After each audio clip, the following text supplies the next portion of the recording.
YS Jaganmohan Reddy CM అయ్యే వరకు ప్రతి కార్యకర్త కూడా సైనికుడిలా పనిచేయాలంటున్నారు వైఎస్ఆర్ అభిమానులు. వైఎస్ జగన్మోహన్ రెడ్డి సీఎం అయితేనే తెలుగోడి ఆత్మగౌరవం నిలబడుతుందంటున్న గుంటూరు జిల్లా హెచ్ గణేష్పేట వాసులతో మా కరెస్పాండెంట్ యుగంధర్ మరిన్ని వివరాలు అందిస్తారు. వైఎస్ షర్మిల గుంటూరు జిల్లా తాడికొండ నియోజకవర్గంలో పాదయాత్ర చేస్తూ వస్తున్నారు. రాజన్న రాజ్యం వస్తే ఏ పథకాలు అమలవుతాయని ఆశాభావం వ్యక్తం చేస్తున్నటువంటి సామాన్యులంతా కూడాను ఆ ఫ్లెక్సీల రూపంలో వాళ్ళ తాలూకా అభిప్రాయాలను వెళ్ళ చెప్తున్నారు. చూడాలి, ఇప్పుడు మనం ఈ ఫ్లెక్సీలో చూస్తే వృద్ధాప్య పెన్షన్లు వస్తాయని, ఆర్థికంగా వెనుకబడిన ఓసీలకు మేలు జరుగుతుందని, మైనార్టీలకు మేలు జరుగుతుందని, స్త్రీల ఆత్మగౌరవం ఇనుమడింపజేయడం అవుతుందని, అదేవిధంగా పేదవారికి ఉచితంగా ఆపరేషన్లు జరుగుతాయని ఎన్నో సంక్షేమ పథకాలు వీళ్ళంతా కలలుకంటున్నారు.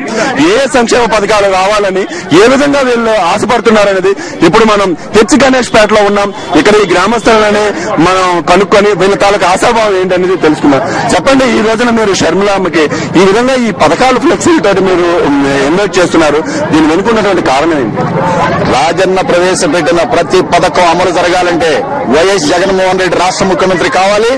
జగన్మోహన్ రెడ్డికి అండగా నిలబడతాం. ఖచ్చితంగా ఈ రాష్ట్ర ప్రభుత్వాన్ని గద్దె దించుతాం. జై జగన్, జై జగన్. ఇక్కడ ప్రవేశపెట్టిన ప్రతి ఫ్లకార్డ్ లో ఉన్న పథకాన్ని అమలు జరగాలంటే జగనన్న ముఖ్యమంత్రి కావాలి. ప్రతి కార్యకర్త ఒక సైనికుడిలో పనిచేసి జగనన్న ముఖ్యమంత్రి అయ్యే వరకు విశ్రమించాం. జై జగన్.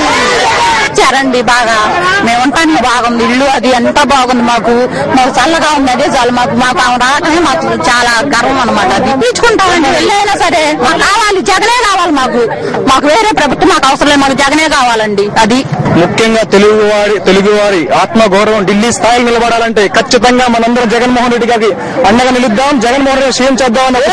జై ఇది ఇక్కడ హెచ్ గణేష్ పేట గ్రామస్తుల తాలూకా అభిప్రాయం. జగన్ గారు ప్రభుత్వాన్ని ఏర్పాటు చేస్తే మాత్రమే సంక్షేమ పథకాలు అమలవుతాయి. అదేవిధంగా తెలుగువాడి ఆత్మగౌరవం ఇనుమడింపజేసే విధంగా ప్రభుత్వాన్ని, రాష్ట్రాన్ని పరిపాలిస్తారు అనేటువంటి ఆశాభావం వీళ్ళందరిలోనే కనిపిస్తోంది. వీళ్ళ ఆశ నెరవేరాలని మనం ఆశిద్దాం.